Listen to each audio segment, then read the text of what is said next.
200 ஆண்டுகளுக்கு முன்பு முத்தரையர் வம்சத்தை சேர்ந்த வள்ளியம்மாள் பெரியசாமி என்ற தம்பதியர் கரூரிலிருந்து மதுரைக்கு குடிபெயர்ந்து வந்தனர். மதுரைக்கு வரும் வழியில் இருட்டி விட்டதால் தற்போதைய மாட்டுத்தாவணிக்கு அருகேயுள்ள மேலமாடையில் தங்க முடிவெடுத்து அங்கேயே உறங்கினர்.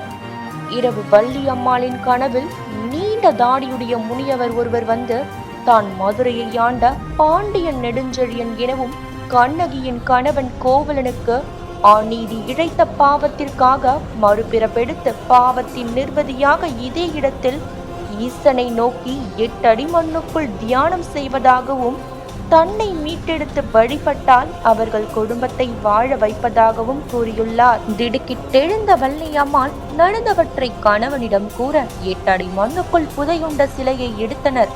அதன் பின் பாண்டி முனீஸ்வரராக வழிபடத் தொடங்கி இங்கேயே ஒரு கோயிலையும் எழுப்பினர். வள்ளியம்மாளின் சமூகமே இக்கோயிலை இன்று வரை பூசை செய்து பராமரித்து வருகின்றனர். பாண்டி முனீஸ்வரரின் கோயிலின் உபதெய்வமாக சமய கருப்புச்சாமியை வழிபடுகின்றனர்.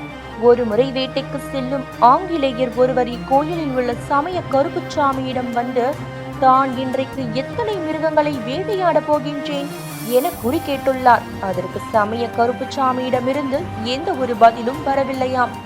அதேபோல் அந்த ஆங்கிலேயரும் அன்று ஒரு மிருகத்தை கூட வேட்டையாட முடியவில்லையாம்.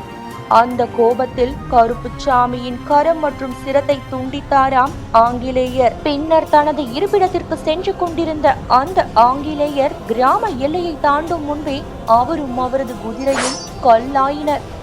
இதன் காரணமாகவே சமய கருப்புசாமி இன்று வரை கரம் மற்றும் சிரமின்றி காணப்படுகின்றார். இத்தனை சக்தி மிகுந்த பாண்டிய முனீஸ்வரர் கோவில் மதுரை மக்களின் முக்கிய குலதெய்வமாக வழிபடப்படுகிறது.